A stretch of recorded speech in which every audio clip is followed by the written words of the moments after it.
Ah, preparando para grabar. Acá. Recording is on. Ah, ok, ahora sí. ¿Viste la pantalla? Sí, Grabando, Walter Sensi inició la grabación.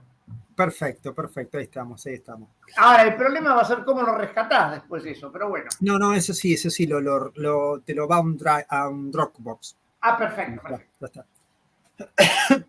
No, te decía, Ángel, me parece que hay un tema entre tantos para reflexionar, ¿no? En un mundo que parece ser tan homogéneo, entre comillas, ¿no? Por la globalización, porque las tecnologías y digamos, una especie de cultura común se ha universalizado, porque estamos tan interconectados y demás, que ya no sabemos muy bien quiénes son los otros, ¿no? O sea, como que todo se ha civilizado, muy entre comillas, ¿no? Sin embargo, parecía ser que sigue siendo una pregunta la barbarie que existe, ¿no? ¿Y qué serían ser bárbaros hoy, no?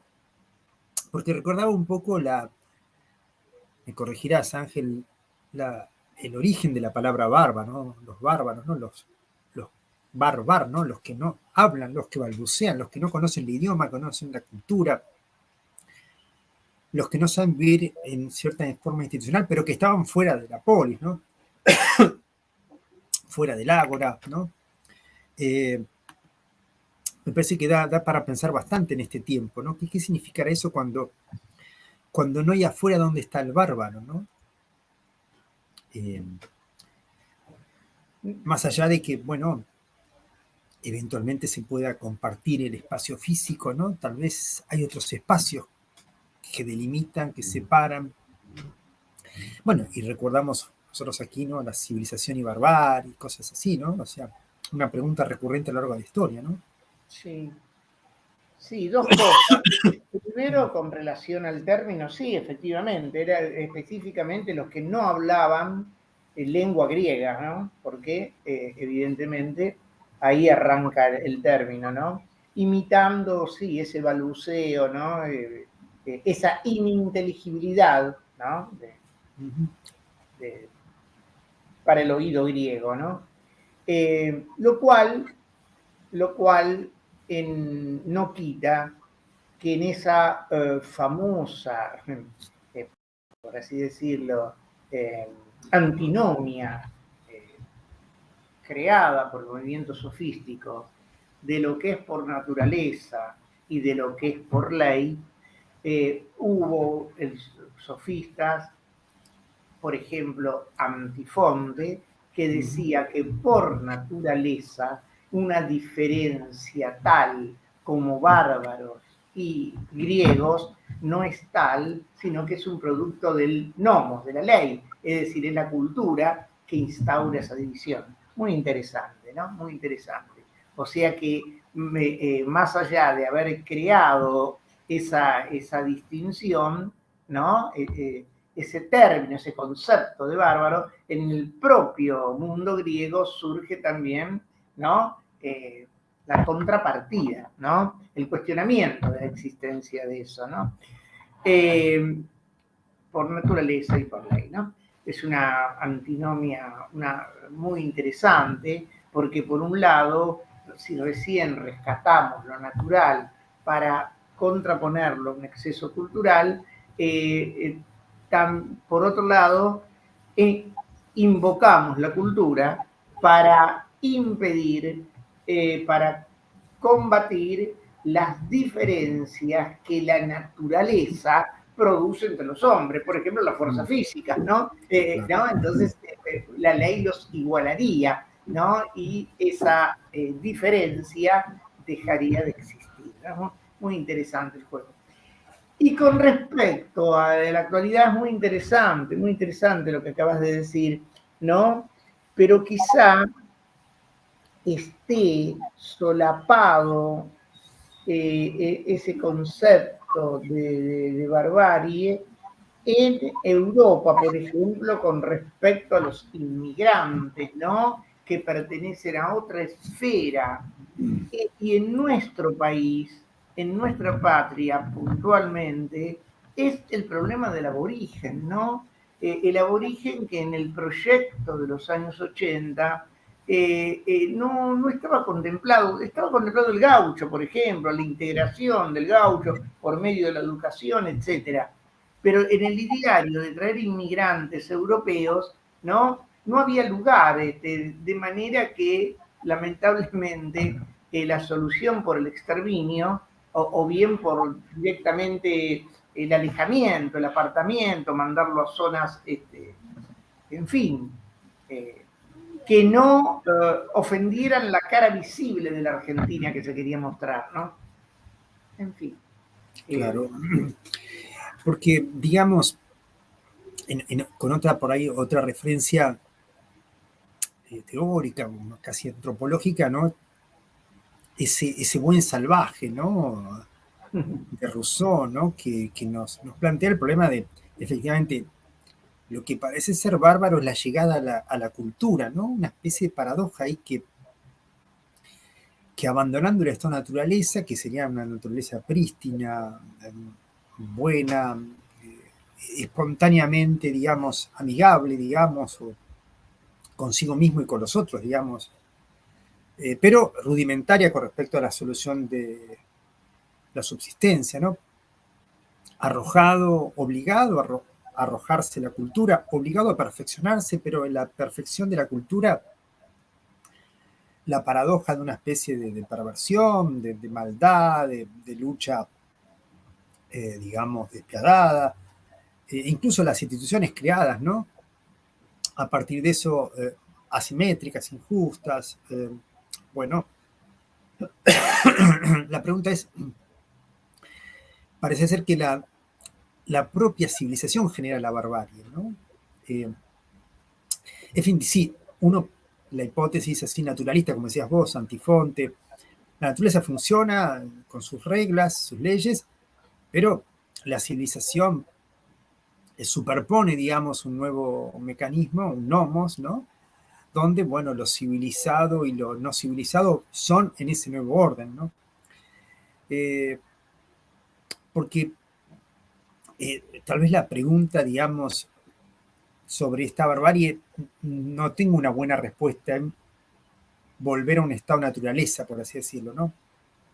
La naturaleza es previa o posterior a cualquier interrogante sobre lo bárbaro, ¿no? Los bárbaros, ¿no? Es sí o sí una pregunta de la cultura, ¿no? Digo esto porque, bueno, como la referencia que vos decís de los aborígenes aquí, no se los pensaba como viviendo en la naturaleza, se los pensaba como salvajes, ¿no? Como incivilizados, ¿no? Y además, incivilizables, ¿no? Como que no Sí, podrían acceder, ¿no? sí. Arrancando con esto último, sí, incluso las polémicas sobre el estatus mismo de humano, ¿no? Eh, del, del pueblo originario, por así decirlo, ¿no? Ahora, con respecto a Rousseau, ¿no? Lo que comentabas, eh, tenemos un antecedente de esto en la República de Platón, en el sentido de que también se plantea allí que una ciudad, eh, una comunidad humana con las necesidades básicas cubiertas, digamos, en un contexto en el cual no existiría la guerra, sino que cada uno viviría con lo elemental, es motivo de ironía en el sentido de que se trataría de una polis, sí, pero una polis de cerdos, ¿no? En el sentido que no estaría el acicate, no habría acicate ninguno para digamos, la búsqueda de nuevas estrategias de sobrevivencia y demás, que originan posteriormente la cultura, digamos, de la civilización avanzada, ¿no? Y lo que le interesa a Platón, por ejemplo, la filosofía, etcétera, etcétera. Claro que eso trae aparejado la guerra, trae aparejado todo lo que nosotros conocemos, ¿no? Pero no se plantea la vuelta a la polis de cerdo, ¿no? Al contrario, Claro. ¿no? Bueno, es que no ha habido, digamos, instancia de ese orden. Además, no se ha hallado ningún sistema de vida que solamente haya sido la mera supervivencia, ¿no? Incluso las sociedades que uno podía reconocer más arcaicas, nómades y más, algún tipo de producción ociosa, algún tipo de exceso han generado, ¿no? Pero no necesariamente en el sentido de actos de violencia, digamos, sino de esas creaciones ociosas, esas partes malditas, como diría Bataille, esa especie de exceso artístico, ritual y demás. O sea, nunca hay una especie de equilibrio neutro, de grado cero, de la necesidad resuelta y el hombre queda ahí, ¿no? Digamos, queda claro que el hombre habita en una paradoja, en una ambivalencia, en una fuerza más allá de la necesidad, ¿no? Digamos, para decirlo por ahí con la referencia al psicoanálisis, ¿no? La vida pulsional es al mismo tiempo la emergencia de la pulsión de autoconservación como la pulsión del eros, ¿no? La pulsión sexual y la pulsión de muerte imbricadas, ¿no? Esa es la complejidad, ¿no? Que lleva, digamos, a complejas condiciones culturales, ¿no? Donde hay sofisticación, hay enriquecimiento, hay nuevas cadenas de vida, por así decirlo, cadenas sublimatorias, culturales, racionales, ideales, y al mismo tiempo zonas de destrucción, islas que minan un poco esas creaciones de cultura, ¿no? Tal vez lo más difícil de pensar y donde aparecen las formas más, entre comillas, incivilizadas dentro de lo civilizado es cuando no se puede tejer muy bien ese vínculo, ¿no? Ese ejemplo típico que recordamos muchas veces, que es los jerarcas nazis, al mismo tiempo que perpetraban el genocidio, eran buenos padres de familia, escuchaban a Mozart, ¿no? Eran muy refinados y delicados en su cultura, ¿no? Y al mismo tiempo esa notable desmentida, ¿no? O sea, con lo cual, digamos, lo incivilizado, lo bárbaro, estaba ahí anidando ahí como un nido de serpiente, ¿no? Esos momentos son los más complejos, allí donde cuando uno ya no sabe bien dónde está ese otro amenazante eventualmente, ¿no? Que sería el incivilizado, ¿no? Sí, sí, sí. Pensaba, sí. No, está muy bien, está muy bien, está muy bien. Parece que difícil logro de alcanzar es el reconocer en el otro un semejante, ¿no? Digamos, de eso se trataría, ¿no? De exigir del otro un reconocimiento, ¿no? Un reconocimiento de la superioridad propia. Creo que eso es la dialéctica del amo y el esclavo, ¿no? Permitirle precisamente la sobrevivencia a ese vencido, a ese bárbaro, a condición de que reconozca mi poder, ¿no? El poder del amo. ¿No habría ahí, Ángel, una especie de violencia de la propia conciencia, ¿no? Porque la conciencia solo puede reconocerse a sí mismo sobre el sometimiento a una otra conciencia, ¿no? Independientemente después de, digamos, vamos a decirlo así en términos hegelianos marxistas, digamos, del trabajo como aquello que debe asumir el esclavo, y bueno, esa especie de dignificación del trabajo porque es finalmente verdadero motor dialéctico, a diferencia de la conciencia que termina siendo una conciencia de expoliación, una conciencia de sometimiento, de un supuesto reconocimiento, ¿no? Porque allí me parece que la conciencia también, en el fondo, fracasa, ¿no? Siendo conciencia de dominio, ¿no? O de haber dominado, ¿no? Y después no dialectiza más. No sé si hoy en la actualidad esos, no sé cuán fecundos siguen siendo estos conceptos, probablemente también lo sean, ¿no? Pero da la sensación que hoy no sé bien, me parece que hay un tema, ¿no? De pensar dónde está ese otro, del reconocimiento, el semejante al cual, porque en todo caso los mecanismos de dominación, de conciencia, también son particulares, ¿no? Uno piensa en las redes sociales, ¿qué sería, por ejemplo, un reconocimiento, ¿no? Y ese deseo de reconocimiento, ¿no? En una época así tan particular, ¿no? Donde no sé cuál es exactamente la afuera, ¿no? Porque claramente el esclavo quedaba como afuera de ese circuito, ¿no? O sea, eh, eh,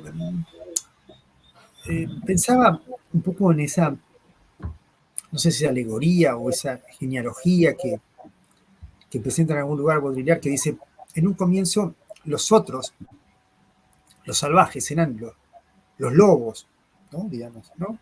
Metafóricamente puede ser todo aquello que es distinto a vos, que te amenaza, te acecha, y las ciudades, digamos, las aldeas, ¿no? La civilización se amurallaba y se protegía de los lobos. Los lobos, todo aquello que uno quisiera poner ahí en esa alteridad bruta, esa alteridad amenazante, ¿no? Después, ese otro fueron las ratas, que se metieron dentro de la ciudad, digamos, ¿no? Había que combatirlas, ¿no? Digamos, pero ya estaba dentro tuyo físicamente al menos, ¿no? Y después fueron los gérmenes, los microbios. Quizá hoy lo vemos más fuertemente, si se ha vuelto invisible, se ha vuelto otra estrategia la que se necesita, digamos, para pensar ese otro y cómo combatirlo. Ya no tiene ningún rasgo de semejante. El lobo todavía era una metáfora de que el hombre puede ser un lobo, digamos, del hombre, ¿no? ¿No? Las ratas todavía son, digamos, llegado el caso, los mamíferos que más se parecen al hombre genéticamente, llegado, ¿no? Pero ahí la alteridad y esa barbarie, digamos, que es invisible y que probablemente está dentro nuestro y que cada uno puede ser vector de esa barbarie, más allá de la metáfora ¿no? Microbiana, digamos, ¿no? Cada uno es su propia alteridad, digamos, su propio, y en el sentido a veces negativo de esta palabra, es decir, lo indomable, ¿no? Pensemos que en estas épocas de COVID y demás, ¿no? Ese otro del virus habita, cada uno es una bomba exponencial de contagio, o sea, cada persona es un laboratorio químico de una guerra microbiana, digamos, ¿no? Y cada uno es potencialmente un bárbaro también en ese sentido, ¿no? Sí, No sé cómo lo pensás, Ángel, con esto, ¿no? sí. Eh, sí. Es que me da la impresión de que esa globalización de la cual hablas, evidente, ¿no? Toma, hay un aspecto, ¿cómo te podría decir? Concreto y abstracto a su vez. Es concreto ver, digamos, ¿no? Ofertas de paisajes, de lugares de veraneo, qué sé yo, por ejemplo, ropas, bueno, lo que sea, y poder acceder a ellos, ¿no? Desde cualquier lugar del mundo, ¿no? Bueno, pasajes y demás. Con la propia computadora, internet, el asiento del avión, bueno, reserva de hotel, bueno. Ahora, pero dentro de cada país, sobre todo de las regiones llamadas subdesarrolladas, los que participan de ese mundo concretamente son muy pocos. Y si bien formalmente todos pueden comprar una computadora o ver algo por televisión, no participan de esa globalización. Y te diría que están en un estado de barbarie, ¿no? dentro de este contexto civilizado, globalizado. De manera que es como que, digamos, no nos permite ver este movimiento genérico de la técnica, lo que ocurre en el nivel inferior, por así decirlo.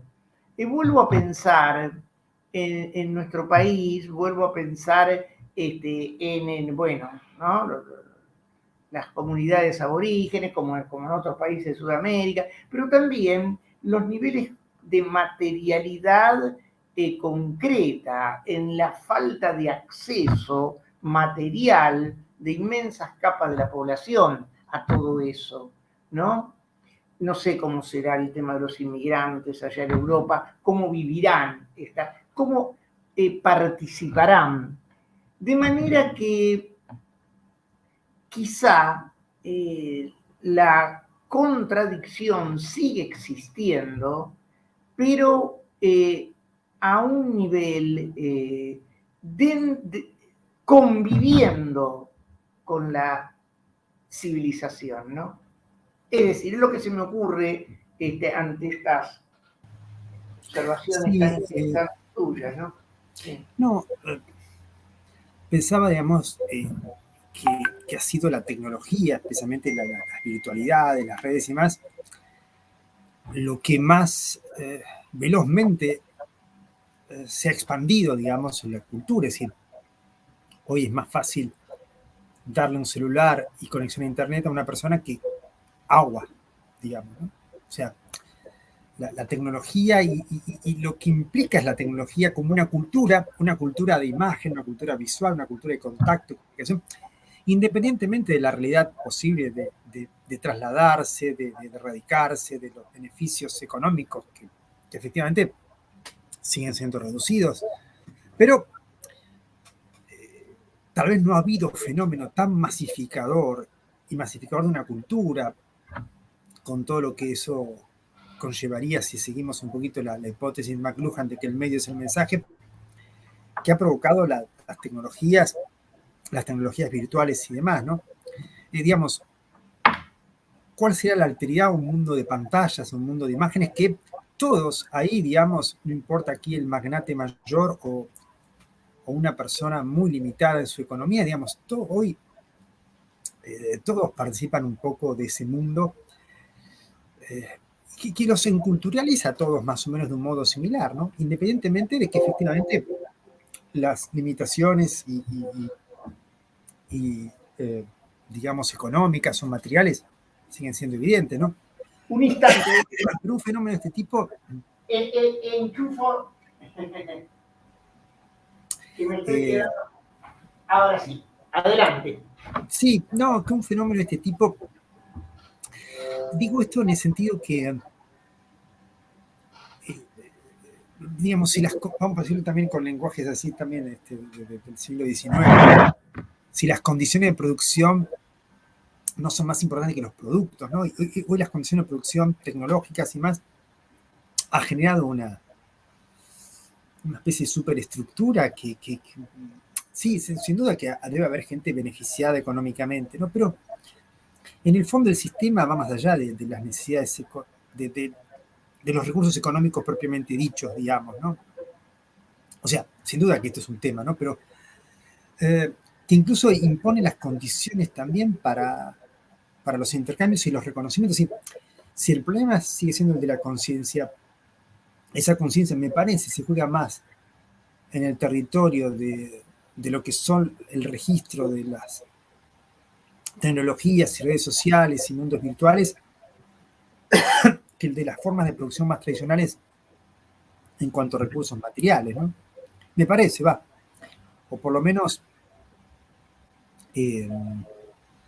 como fenómeno es evidente que este ha sido de una potencia, ¿no?, muy grande, al punto tal de pensar que hoy los grandes magnates de la actualidad son justamente personas que atienden estas cuestiones, ¿no? Como antiguamente, o unos años atrás, habrán sido los del petróleo, la industria, no sé, química, etcétera, etcétera, ¿no? Hay, me parece que un desplazamiento, como se lo sé también, ya que estamos a un capitalismo de este orden, ¿no? Más informacional, más de las pantallas, más de... que, bueno, deben suponer también formas de reconocimiento y, y, y me parece que la revisión, bueno, replantear un poco este tema de la civilización y la barbarie en estos términos también, ¿no? Más allá de los desabonados del, bueno, de los beneficios económicos, ¿no? Evidentemente sí. O sea, esta, esta nube que nos cubre a todos, que es la tecnología, ¿no? Evidentemente que nos permite fantásticamente, ¿no? Una simultaneidad eh, inconcebible desde el plano del mero desplazamiento corporal, ¿no? Y que evidentemente,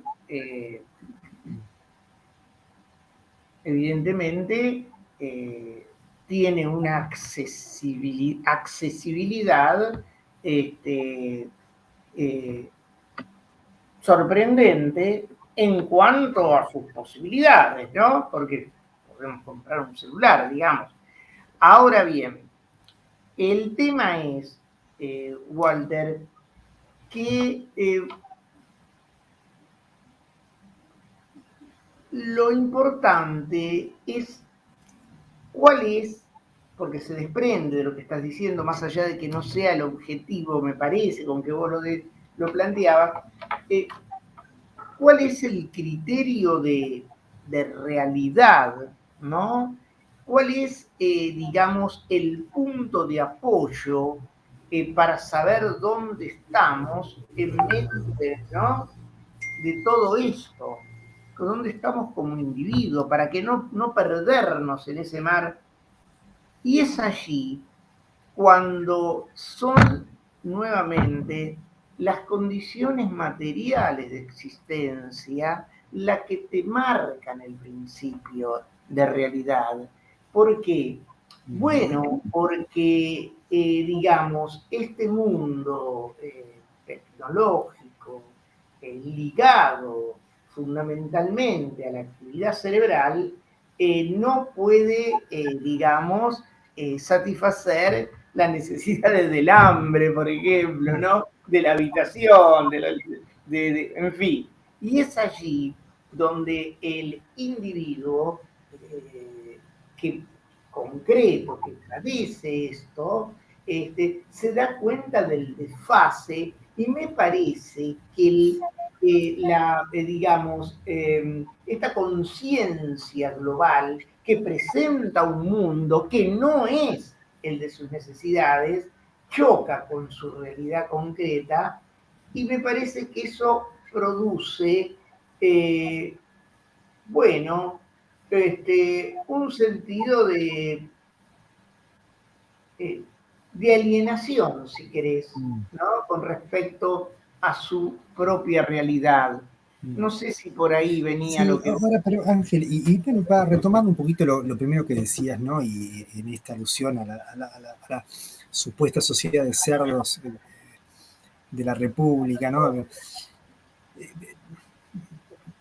¿Ha habido y habrá alguna vez o nunca una sociedad que solamente se plantee en términos de necesidades? Porque claro, parece que el hombre siempre se desborda y se desborda medio mal, porque no cubre perfectamente sus necesidades, porque va por otro lado, va por el deseo, no por la necesidad.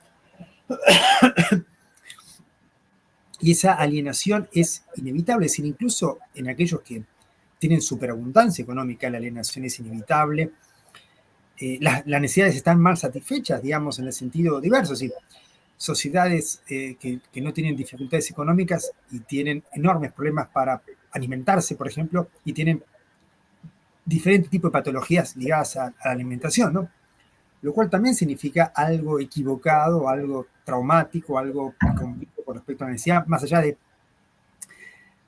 que estarían con la posibilidad material de resolverlo, pero claro, ¿cuándo el hombre es natural como para decir su propia necesidad está satisfecha y se va a satisfacer? Claro, incluso en una sociedad que padece hambre, estamos en una sociedad no natural, estamos en una sociedad y una sociedad que crea por abundancia también es una sociedad no natural. Desde luego, hay paradojas. Argentina produce 3, 4 veces alimento para su población y hay gente en su población que no está satisfecha. Bueno, esta es parte de esa alienación, digamos. No, la pregunta es, claro, siempre estamos... La necesidad es un plano mítico de referencia, no, no un plano real, cultural. O sea, siempre estamos fuera del plano de satisfacer las necesidades, ¿no? De hecho, no sabemos muy bien cómo resolver esas necesidades, ¿no? Por ejemplo, si tomamos la necesidad de educación, ¿cuál será? La necesidad de techo, ¿cuál será? Esa necesidad es una línea de flotación compleja, ¿no? Sobre la cual podemos plantear la alienación, pero la alienación, me parece, va por ese otro lado, Ángel, que era la alienación de la conciencia, es decir, no del cuerpo subsistiendo, de una conciencia que quiere ser reconocida. Y enseguida me parece que el tema se desborda hacia el deseo, porque no hay necesidad de reconocimiento, hay un deseo de reconocimiento, y la conciencia no juega a nivel biológico. De hecho, no sé qué, digamos, uno pensaba, ¿quién se alimentaba mejor, los esclavos en Egipto o los ricos? Y los esclavos, a los ricos pensaban que era mejor comer azúcar, tener otros dientes negros, ¿no? Y los pobres se alimentaban con pan y tenían más con trigo y tenían por lo menos proteínas, gluten, ¿no? Bueno, quién sabe un poco esas vueltas cuáles son, ¿no? Desde luego que hay muchos matices allí, ¿no? Pero digo, me parece que, volviendo un poquito al tema que habías dicho, ¿no? Digamos, siempre estamos fuera de la utopía de la necesidad, ¿no? Del valor de uso puro, ¿no? Siempre estamos como, ¿no? O sea, ¿cuándo estamos frente al objeto y nunca, y fuera de la mercancía? Para decirlo también en términos marxistas. Y muy difícil. Fuera Nunca del hambre, como dijiste. Fuera del objeto puro, del instrumento. ¿Y cuándo pudimos salir de la mercancía o de algún grado de mercancía? Es muy difícil, nunca estamos frente a un objeto puro, ¿no? O sea, es estar fuera de la cultura. O sea, me parece que una sociedad de la necesidad es una sociedad que no entendió qué es la cultura, ¿no? Creo yo que esa es la, ¿cómo decir? Cierto estrabismo antropológico en la concepción marxista, por ejemplo, ¿no? Pensar que el hombre puede ser un hombre de la necesidad. No hay cultura que haya sobre eso, o solamente una cultura de cerdos puede pensarse así, ¿no? Queda claro, ¿no? Por eso, digamos, bueno, claramente, digamos, había algo que no marchó muy bien, me parece, en ese plano, ¿no? En realidad, Sí. Walter, vos sabés que esta conversación, ¿no? Nos lleva, como todas las cosas, ¿no? Al problema, me parece, como todas las cosas, dije, mira cómo exagero, no sé si exagero, al problema del mal, ¿no? Mal entendido como sinónimo de sufrimiento, ¿no? Y entonces vemos las acechanzas a las que estamos sometidos los seres humanos, ¿no? Como dice Sófocles en aquel célebre pasaje de Antígona, ¿no? Que muchas son las cosas terribles, pero más terrible es el hombre. ¿Por qué? Y bueno, porque hemos venido hacia el mundo, a un mundo lleno de acechanza, las fieras salvajes, en fin, las tormentas, terremotos y demás, y hemos sobrevivido a eso, ¿no? Pero la enfermedad y por supuesto el mal mayor, entre comillas, la muerte, ¿no? Pero después, sumado a ese mal físico, biológico, físico en el sentido de natural, ¿no? De naturaleza, y biológico, más específico, está el mal estructural, ¿no? El mal de una sociedad injusta, digamos, que surge precisamente de la inclinación injusta del alma humana, ¿no? En el sentido de poseer en detrimento de, del otro, digamos, ¿no? De manera que en ese contexto, ¿no? Eh, todo lo que hagamos viene con grano salis, ¿no? Con grano de sal, viene, ¿no? Atravesado por este mal, ¿no? Y todas las invenciones, digamos, que se han hecho a nivel social, vos mencionaste el marxismo, ¿no? Que ahí fue, creo que el mayor emprendimiento, porque filosófico, teórico, ¿no? Que se ha dado a lo largo de la historia para buscar soluciones, ¿no? Pero con las limitaciones para nuestra América Latina, europeizante, ¿no? Bueno, ese es un tema para charlarlo, ¿no? Por eso no marcha. Pero entonces, la idea sería que la invención técnica, ¿no? También está impregnada de eso, ¿no? Entonces, ante este cúmulo de cosas, ¿no? Ante este cúmulo de cosas, ¿cómo teorizar? ¿Qué elemento, desde qué perspectiva podemos enfocar el tema? Porque al parecer es lo esencial, ¿no? ¿Hace mejores a los hombres o no esto? Me parezco Rousseau hablando, ¿viste? Pero bueno, y vuelvo, ya que curioso, volvemos a aquello, ¿no? Claro. Qué extraña, digamos, hay muchas cuestiones aquí, ¿no? Para plantearnos, ¿no? Por alguna razón tengo fresco un poco ahora las referencias a Leibniz, ¿no? Del mal y de esa teodicea, esa justificación a Dios con respecto, digamos, al mal, ¿no? Y por lo menos, por lo pronto, para tener algún esquema, ¿no? Él diferenciaba entre el mal ontológico, es decir, lo propio de la finitud, es decir, bueno, ser criaturas es estar limitados, por lo tanto, ya hay un mal inherente a la limitación, es decir, no podremos pretender un bien total en un ser que es limitado, es decir, tendrá siempre, por su propio límite, la referencia al mal, digamos, al mal como límite, ¿no? Por lo pronto, ¿no? Después sí estarán los males, las desgracias, es decir, digamos, aquello que padecemos involuntariamente y sin que ninguna voluntad se haya en juego, digamos, ¿no? Y después, bueno, está el mal moral, es decir, ese mal, ese es el que, cómo se corrige, bajo qué referencia del bien, etcétera, ¿no? Desde luego que esto lo podemos pensar políticamente, religiosamente, éticamente, ¿no? Bueno, estos han sido los hablando un poco de por qué el marxismo no funciona, y me parece que básicamente es porque los líderes que le tocaron, y en el fondo, no sé si esos pueblos tuvieron mala suerte o qué, pero fueron simplemente dictadores en general que se empotraron el poder y se acabó, ¿viste? O sea, no hay teoría que valga cuando el líder es un déspota, ¿no? O sea, me parece que esta ha sido la lamentable desgracia de, creo yo, la mayoría, o no sé si la totalidad de los regímenes comunistas que se intentaron plantear. O sea, cuando rastrean no hubo uno solo, ¿viste? Que salve, ¿no? Llegaron ahí, fueron todos déspotas, ¿viste? Entonces no hay sistema teórico más brillante que pueda contra eso, ¿no? Entonces ahí el tema no es la teoría, sino la condición humana, o sea, el hombre le da poder y vale cualquier cosa, ¿viste? ¿Viste esa frase famosa de Lincoln que dice, todos los hombres pueden superar las pruebas, pero si querés realmente saber quién es, dale poder, ¿no? Sí, decime lo último. Sí, pero si realmente querés saber quién es, dale poder.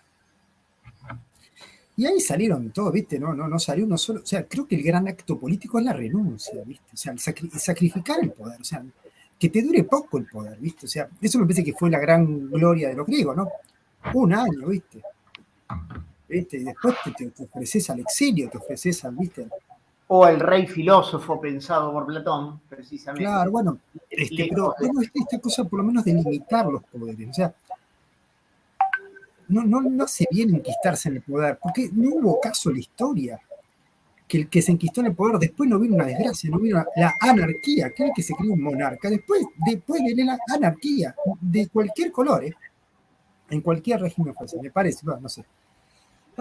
Mira, pensaba un poquito en Oriente, un poquito en Confucio, ¿no? Él no propone un sistema de leyes, propone un sistema de ritos, ¿no? Creo que este es un punto, ¿no? ¿De qué manera uno puede salir de este lugar insalvable, creo yo, me parece, de la civilización, que es creer que nos civilizamos con leyes, con nomos? Bueno, ellos creen que la forma de la cultura es los ritos. Una vez que tenés los ritos, las reglas simbólicas de los ritos, las leyes no son necesarias o son solamente organizativas, ¿no? Pero el ritual es aquel que te involucra simbólicamente, ¿no? La ley solamente te ordena formalmente, ¿no? Mejor ejemplo que Argentina no hay. El país del mundo con más leyes. Me decís, no, pero la poli justa es con muchas leyes. Bueno, claro está que esa regla de tres no funciona acá, ¿no? Que no es lo mismo las leyes que la justicia, etc. Me parece que el hombre es un animal simbólico y recuperar esa dimensión simbólica es la que nos va, digo, la cultura de perfección X va por ahí, me parece, ¿no? Muy interesante, muy interesante. Es muy interesante ese texto. Siempre me gusta Byul-Chul Han, ¿viste? Ajá. Diagnostique, y me parece que con cierta agilidad y con buen manejo sabe por lo menos diagnosticar y presentar los temas, ¿no? Y tiene ese hermoso texto, La desaparición de los rituales, donde él menciona bastante bien, describe muy bien estas cuestiones, ¿no? Creo que me lo habías comentado, sí. Sí. Sí. Estimo que es eso. Me parece que más nuestra alienación no es tanto por la ley. Me parece que y nuestra barbarie no es tanto por estar o no dentro o fuera de la ley, o ser perverso con respecto a la ley, porque uno ve gobernantes que se ponen fuera de la ley, ¿no? Digamos, la larga lista, ¿no? De mil maneras, más sutiles y más obscenas, ¿no? Pero me parece que la dimensión ritual habría que ver cómo y de qué manera, ¿no? Creo yo es la forma más rica, más plena, que mejor entiende la complejidad humana, ¿no? Que mejor entiende la ambivalencia humana que hablábamos al comienzo. Es decir, bueno, el hombre sale de una naturaleza que no existe, digamos, no tiene más. ¿Y cómo vive? Porque pensemos, por ejemplo, ya que estamos en nuestro otro gran tema, Ángel, que hoy no hemos hablado, que es el lenguaje, ¿no? Las reglas del lenguaje son eso, son reglas, no sé si son leyes, son reglas simbólicas que ritualizan el lenguaje, ritualizan la posibilidad de producir sentido, ¿no? Y no tiene mucho, me parece a mí, leyes que quieran cambiar de golpe de un lado, de un modo u otro. ¿Viste? Esas cosas forzadas de querer imponer de un día para otro cambios en el lenguaje. No existe, ¿no? Porque el lenguaje es un rito social donde después de un tiempo se establecen reglas. Bueno, y puede haber una Real Academia que formaliza ese ritual, por así decirlo, ¿no? Y lo prolija un poco, pero no es una ley, ¿no? Es otra cosa, ¿no? Es mi humilde opinión, ¿no? Pero me parece que por ahí me parece pasa la cuestión, ¿no? Y creo que las sociedades que, entre comillas, mejor resolvieron, no importa que es la abundancia o no económica, ¿no? No pasa eso. Son las que me parece que mejor supieron entramarse simbólicamente, ¿no? Y ese entramado simbólico tiene que ver básicamente con cómo concebir al otro, ¿no? Cómo concebir un vínculo con el otro, ¿no? Hoy nosotros tenemos una seria dificultad con eso, ¿no? Política, social, racial. Es más, yo creo que, hablando un poquito de los pueblos aborígenes nuestros y demás, creo que el error está en querer concebir eso desde las concepciones europeas, las concepciones occidentales, es decir, la alienación y demás. Si ellos fueron una cultura, fueron de otra índole. Buscar reivindicaciones desde las mismas categorías occidentales es una contradicción, ¿no? es una forma insólita, ¿no? ¿No? Digamos, es la manera más clara de haberlos colonizado, ¿no? Devolverle derechos, digamos, ¿no? Es una cosa extraña, ¿no? Recuerdo, hay unos pueblos acá del sur de América, ¿no? De Patagonia, digamos. Cuando llegaron los europeos, bueno, empezaron a querer hablar con ellos, dialogar con ellos, ¿no? Dialogar entre comillas, digamos. Y en esa forma muy rudimentaria de comunicación le dijeron alacalufes. Bueno, los europeos lo empezaron a llamar alacalufes a ellos, ¿no? Y los nombraban alacalufes hasta que ellos mismos se terminaron de llamar alacalufes, ¿no? Pero la palabra alacalufes en el idioma de ellos significa extranjeros. Ellos le decían extranjeros, alacalufes, pero los europeos pensaban que era el nombre de ellos. Y ellos terminaron llamándose a sí mismos extranjeros, ¿no? Bueno, me parece que estas peripecias también un poco de la alteridad, de lo simbólico, del reconocimiento, ¿no? Muy bien. Muy compleja, ¿no? Sí. No, ya estoy mirando que Sí. ya tengo que ir. Qué interesante, Walter, ¿no? Nada, no, son cosas para pensar todo esto, ¿no? Sí, Ángel, me parece que tenemos que hacer más dialoguitos de estos, ¿eh? Vale la pena, ¿eh? Pero la idea, ¿no? La idea de a partir de la cual partiste, cómo funciona lo de civilización y barbarie, ¿no? En esta sociedad globalizada, es muy interesante, ¿no? Cuando precisamente esa globalización elimina, digamos, el factor geográfico, que es uno de los capitales para definir civilización y barbarie, además del lenguaje, pero precisamente, ¿no? También en esta globalización está la universalización de una lengua, digamos, ¿no? Muy interesante. Sí, la clave de la alteridad es ese exotismo, ¿no? Que es geográfico, cultural, idiomático, costumbrista, religioso, etcétera, ¿no? Una vez que todo eso se ha descubierto, será el fin y será el momento más violento de todos, ¿no? O sea, una civilización sin alteridad, ¿no? Tal vez eso sea lo peor de todo, ¿no? Una civilización sin alteridad. Muy bien. Y bueno, quizá esto sea lo más ominoso, digamos, dentro de un sistema en donde, más allá de los likes y demás, que digamos, o que viajas de mentira, digamos, en tu computadora, en tu celular, y no. Pero tal vez lo más grave no es que vos no viajaste y crees que estás en la Polinesia, estás en tu casa, ¿no? Sino la desaparición de ese universo simbólico, ¿no? Donde ya ni siquiera te interesa viajar, ¿no? Donde viajes y ni siquiera descubras al otro, porque vayas a la misma, hagas tu propia vida de antes en cualquier lugar, ¿no? De hecho, eso es lo que pasa, o sea, tal vez pierda sentido viajar incluso teniendo la posibilidad de hacerlo, ¿no? Porque estás en todos lugares al mismo tiempo, ¿no? Y estás simplemente conectado con tu celular, estás en cualquier parte del mundo. Muy bien, Walter. Caso, ¿no? Muy interesante, muy interesante. Che, ¿cómo te estás esforzando? Se ve, te interesa tanto el tema que... Y bueno, es así, Ángel. Bueno, corto la grabación, a ver, espero que haya grabado, a ver.